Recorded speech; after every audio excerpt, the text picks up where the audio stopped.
Welcome, ladies and gents. Chris Andre here. You can find me at BetBoxing on Twitter for boxing-related tweets, or you can subscribe to the channel and click that notifications button and get notifications whenever a new video is uploaded. Let's talk about Ryan Garcia.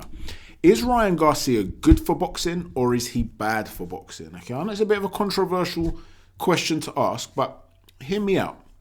Because you could make an argument, and I'm not passing judgment, by the way. I'm just relaying potential different views here, and I want to hear from you guys.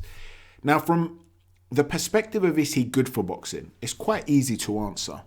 He has opened up a completely new audience to the sport, okay? He's a young, good-looking kid. He is already playing the PR game very, very well. You go and watch that post-fight interview after the Campbell fight, and you'll see how he starts saying, if your teachers ever tell you you can't amount to nothing, who's he talking to? He's talking to teenagers. He's talking to kids, his fans. Okay, this is a very wily kid at this age. Obviously, he built a massive Instagram following. And I know a lot of people are going to say, yeah, well, you know, he's got the looks to do that. There are a lot of good-looking kids out there who might be athletes or whatever, and they don't do what he did. So, you know, he's obviously very savvy when it comes to building a fan base, a following, and you have to give him credit for that. And that in turn is going to open up new pathways into the sport of boxing. Now, of all those fans he has that watch his fights, all those young teenage girls who, you know, have a crush on him and all that, of that group, how many are likely to become fans because they've been exposed to boxing? Think about that, because that's important. Because you hear this a lot. Oh, a lot of fans. He's bringing new fans to the sport. Is he really, though? If Ryan Garcia retires tomorrow, or if he loses, if he doesn't get brutally knocked out, you know, a lot of these fighters that have big female fan following, a lot of them, when they get knocked out, when they get supposedly exposed, even if they've not really been exposed, because let's face it, losing is part of the sport, right? But if they get exposed, so to speak, they do seem to lose a following. We've seen this happen before. So if he was to somehow not have the success that they're hoping he has, how many of them are going to stick around and be boxing fans? Even if he goes on to become a pound-for-pound elite level fighter, the new Floyd Mayweather of the sport, how many of them are going to watch fights that aren't his fights? Because if they're just focusing on him and they don't become hardcore boxing fans that want to be interested in the sport as a whole, how much are they really building up boxing as a sport? And how much are they actually just lining the pockets of a few of those with vested interests? Now, you could argue that, yeah, okay, if you line up the pockets of the promoters, that's going to have a trickle-down effect, right? So boxing as a whole will benefit. But how about if you're a hardcore boxing fan? You know, there was something very worrying that I saw, something very concerning. If you look at the scorecards from the Luke Campbell fight, I saw something which I thought was so ridiculous that I assumed it was a clerical error. I actually assumed it was a clerical error, and Ryan Songalia, the reporter, put me right on this. Okay, so he uploaded the scorecards, and he found that Ryan Garcia led 58-55 on two of the scorecards and 58-56 on the third at the time of the stoppage against Luke Campbell. And what he showed, which was extraordinary to me, is that in the second round, the round where Luke Campbell knocked down Ryan Garcia, Ray Danseco, the judge from Dallas, Texas, I believe he's from Dallas, Texas, correct me if I'm wrong. The fight was obviously in Texas, and Paulie Malignaggi's had a rant about Golden Boy fighters and Texas in the past. Go and watch that famous rant about his fight against Juan Diaz on YouTube. Ray Danseco scored that round 10-9 to Luke Campbell. Now, the other two judges, Mark Lyson and Glenn Feldman, scored the fight 10-8, which you'd expect from a knockdown round. But here's where things get even funnier. Round 4, which Luke Campbell definitely won, he couldn't miss with that 1-2 with the left power hand going to the body. He couldn't miss the frame of Ryan Garcia. That fourth round, it was only Danseco that gave it to Luke Campbell. So initially I figured when I saw that, he can't possibly be biased, right? He can't be. I said, no, it was a clerical error. He accidentally put 10-9. That would have been rectified at the end. It's a typo. It's no big deal, right? But then we saw, in fact, it was somebody else. It was somebody else, another fan, who commented and said that's not a clerical error if he thinks Garcia won the round. And Ryan Garcia said exactly, there are ways that it can be justified to only be a 10-9 round. I disagree that Garcia did enough to do that, but it's possible. So that sparked a discussion amongst us about this whole situation. And it's true, there have been examples with Pacquiao in the past where you've seen someone get knocked down and it's a 10-9 round. Now, here's the thing. When Kovalev fought Bernard Hopkins, in that 12th round, that was a round where I really didn't like watching it. Hopkins was getting pummeled. His head was going all over the place. And the referee should have stepped in. Because I'm sitting and I'm thinking, please stop this fight. Stop this fight, because this is how you see guys get hurt. He's getting brutalized and he has not got a chance to turn this around.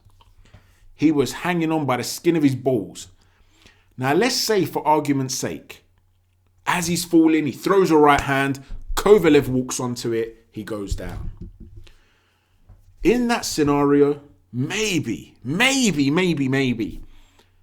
you could make the claim that it's only a 10-9 round because Kovalev was battering Hopkins. Personally, I would still give that a 10-8 round to Hopkins if he'd knocked him down.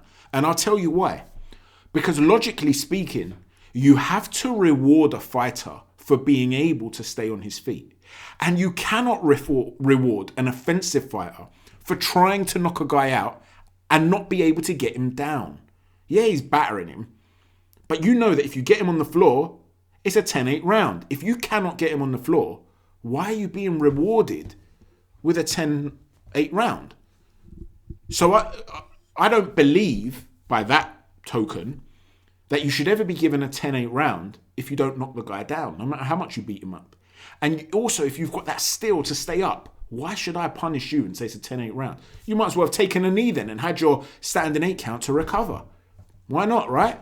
It's unfair. So that alone, I don't like the logic of. So to swing it around the other way and say, well, listen, the guy was beating him up, so we can't really give it a 10-8 round. No. It's a 10-8 round if you knock a guy down. That's justice. But regardless of that situation, did Ryan Garcia do anything close to enough to warrant only losing that round 10-9? What are we doing over here? And let me flip it to you another way for those that are going to want to try and make the argument here that Ryan Garcia was winning the round and there was a precedent for this and blah, blah, blah. If this was the other way around and Luke Campbell was winning the round by the level of distance that Ryan Garcia was winning the round before he got dropped, are you telling me Ryan Garcia really gets a 10-9 round? If Canelo Alvarez knocked a guy down after the other guy was doing as well as Luke Campbell was doing, are you going to tell me that Canelo Alvarez only gets a 10-9 round win in that example? I don't care whether you're a fan of Ryan Garcia. I don't care whether you're a fan of Canelo or whoever else. We need to start talking up against these things so we can eradicate controversy from the sport. So my question is this. Is Ryan Garcia the new Canelo in this regard? We know that Canelo's now left Golden Boy. Ryan Garcia looks like he could be their next big cash cow. Is this what they're building him up for? Is this what we're going to start to see now with judging going forward, as we'd seen in the past with Canelo Alvarez? Is this what we're going to see, this level of controversial scoring? And if so, can we really say that Ryan Garcia is therefore good for the sport? Maybe you can. Maybe you can say, listen, you don't know, Chris, how many of those fans will actually stick around. We don't know. Maybe of those thousands and thousands of fans that are there, even if 10% of them become hardcore boxing fans, 5% of them, then in a time where boxing isn't the sport it used to be in terms of its pool, this is a huge deal. He's great for the sport. Or are you going to tell me, actually, yeah, promoters are going to make money, but with that is attached the evils of boxing, where they're going to ensure that this guy remains at the top of the sport regardless of what happens. And what is concerning to me is a tweet that Ryan Garcia put out. And bear in mind, I'm not trying to push you towards the idea that he's bad for the sport. In many regards, I think he's very, very good for the sport. But there are some alarm bells going off in my head right now that I want this, these are big things that I'm hearing like one after the other. It's making me think, what's going on here now? Now it's starting to worry me a little bit. Hearn made the comment And I've made my position clear. I've literally just uploaded a video right now discussing how Teofimo Lopez is the undisputed lightweight champion. So I'm not saying Eddie Hearn's right to be talking about Devin Haney's title overall, the holistic picture of the division. However, Eddie Hearn was involved in an interview where he was talking about Devin Haney. And he wanted to make the fight happen. He was talking to DAZN in an interview, and he was basically saying how, he's frustrated that Gervonta Davis was being called out instead of Haney, and that, Ryan Garcia should want to be targeting that belt, and so on and so forth. And Ryan Garcia put out a tweet to say, boo-hoo, poor Eddie, not getting his way. The people want Davis. The people want Davis Garcia. No such thing as a real champion when coming to belts. It's about being the people's champ. Go cry me a river. You got to be kidding me. You're still a prospect, Ryan Garcia. You've just passed that. You're no longer a prospect. You're now in the world-class element, world-class territory after a very impressive win over Luke Campbell. Don't start telling me you're above the belts. This isn't Tyson Fury against Anthony Joshua, whereby if AJ is stripped of one of his belts, we're not going to care. We want to see who the true king of the heavyweight division is.